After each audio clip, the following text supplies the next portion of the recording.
The Folklife Festival here at the Quincy Museum kicking off this Saturday from noon until 5 p.m. Lots to do, including demonstrators. Even a blacksmith is coming. But one of the things for your kids is a little bit of an experience of what 1800s games were like for children back in those days. This is Barbara Wilkinson Fletcher. She's the director here at the Quincy Museum. Of course, the 18th year for the Folklife Festival. Why is this festival so important? Well, when the Folklife Festival started, a lot of the traditional arts and crafts were not being seen very widely anymore.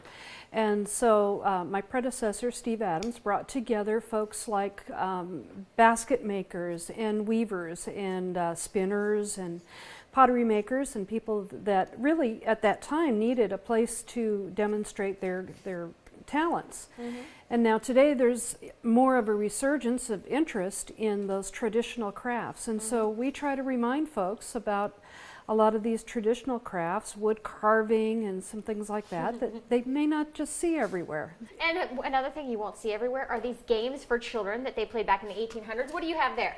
I have a whirligig, and this one you spin in your hands like this and it takes off and flies like a helicopter. And I've got a what?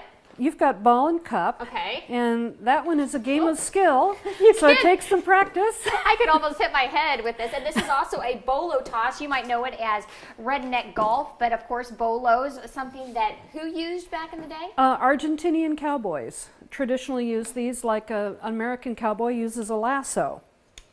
And in this case, it's a game where you stand off at a distance and you toss it, and it comes around and nice. You score! Perfect. Well, coming up in the next 15 minutes, we're going to tell you more about the Folklife Festival and other highlights you can expect.